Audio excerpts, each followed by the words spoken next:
We are back in Arlington, Texas, here at Western Arlington Convention Center.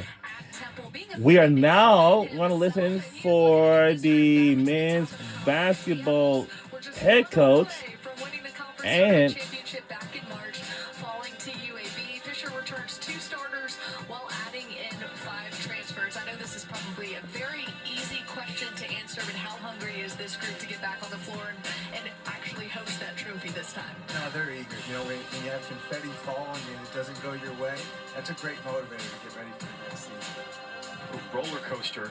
Right, last season. And I know you guys you're in a place now where practice is and we're now listening to Adam Fisher. He's the second head coach.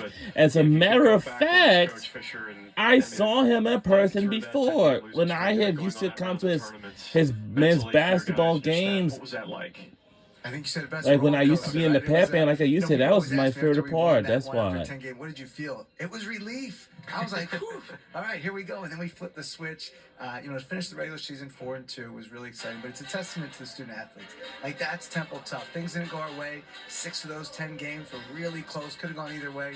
And then to keep the lead. And we had so many losses, too. That's not good at all. Has anybody stepped up into his place or anybody that we need to be on notice for this season?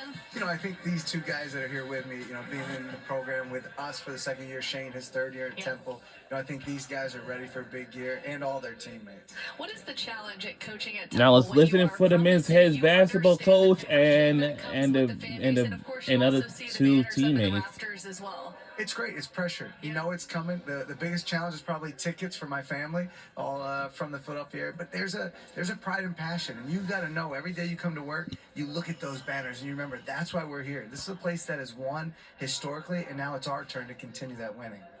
Coaching, playing, roster turnover in the portal NIL area, right? We could say it is what it is. I mean, it's difficult, but it's a part of where you're at. And when you look at kind of your backcourt on paper, as the fan base says, well, you get Len Greer, you get Jamal Mashburn. I mean, those are 2 guys that have a lot of experience at a high level coming in to play at Temple. Yeah, we're excited about those guys. They're guys that our staff has had relationships with for a long time, since high school. So I think those are 2 proven guys. You add also Jameel Brown. And the key lose is going to be Heinzer Miller, yup. The guys we already had. That was something that was really important. Jordan Riley and the other players. When Jamal Mashburn and their first game, they will face against the Scarlet Hearts. Now, it looks like the women's men's basketball season starts on the 4th of November next month. Wow. Adjust a little bit, but we're ready. Now, the Big 5 Classic, I know that's going to be on the 7th, and for the women's, that's going to be on December something. That will be held at the Ferdinand Pavilion in Villanova. That's the first time in years. I'm going to have fun. Like, before we start a game, we listen to music in the locker room, and they can dance, they can pray, they can sing along, whatever they want to get their minds right. Dancing, Coach? You too? I don't. They do. They will.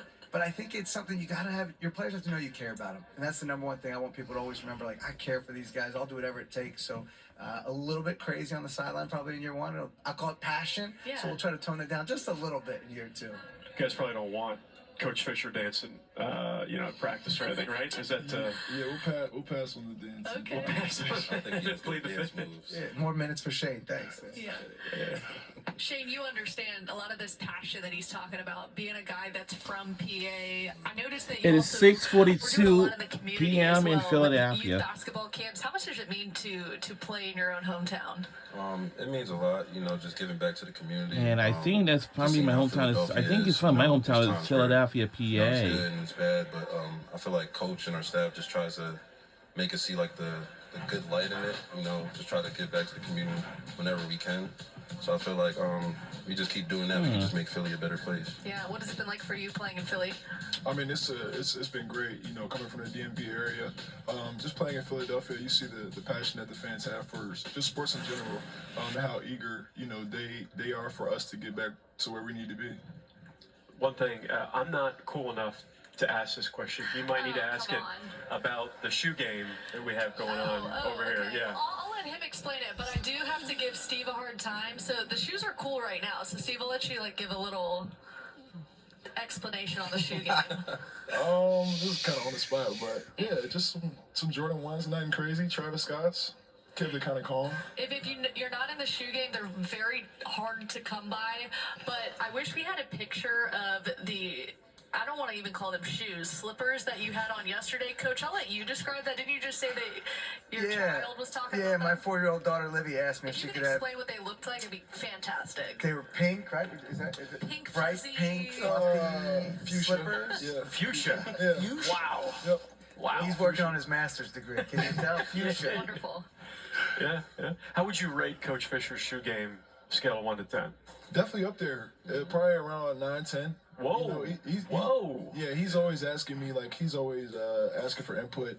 And Coach Fish does like a crazy thing, like he'll come to me with a shoe that he knows I want, and he'll show me he has it. Like, That's fantastic. I think that's kind of like him teasing me a little bit. So, yeah, he has a lot of shoes, and you know, I want to keep seeing them. So. All right, it got to transition away from that because I could tell we'll probably be talking shoes all day. Shane, give us an idea. You know, with a lot of new faces, obviously you're coming back from your three-point shooting. You're bringing in new players inside the portal. How has practice been? What's the backcourt been like in your perspective? It's been great. You know, we have a lot of guys that coach recruited that, you know, feel like family already from the first day they got in Temple. I feel like the team we're bringing in now, we could do something very special with it. You know, I feel like practices has been great. Scrimmage been great. We just got to keep building off those days. From what we've seen in practice, it seems like the competition level is no issue between just the two of you sitting right there, that you guys push each other. How would you describe each other's games? And maybe if you could pull one thing from the other and add it to your game, what would it be? I'll start with you, Shane. The thing I like about Steve's game, he plays hard, but the main thing is he's just always on the right spots on the court. You know, every time he catches the ball, he's, you know, ready to be aggressive, ready to shoot, ready to attack. But the thing that people don't really realize about him is his defense. You know, I feel like to me he plays very good on-ball defense and he blocks shots a lot. So that's something to look out for, and something I would take from his game is, I don't know, I would say his mindset. I would say when things go wrong, he's always stoic. You know, he just stays, I would say positive. He doesn't get too low, doesn't get too high.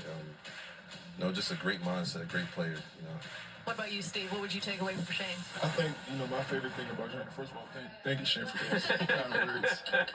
But yeah, Brotherly love. yeah, for sure. that I felt that. But yeah, the thing about Shane is you could plug Shane in anywhere on the court. Shane's not a guy that's going to complain, that's going to, you know, you put him on the court and you know what you're going to get. And that's my favorite thing is it doesn't matter what lineup he's in, doesn't matter how many shots he's taking. He finds a way to impact the game. Whether that's offensive rebounding, defense, he could score the ball, obviously, shoot the ball at a high clip. So players like that, I just enjoy playing with because I don't have to worry about, you know, what Shane's going to do. I already know what to expect from him. And the thing I would probably take from Shane is just how hard he works.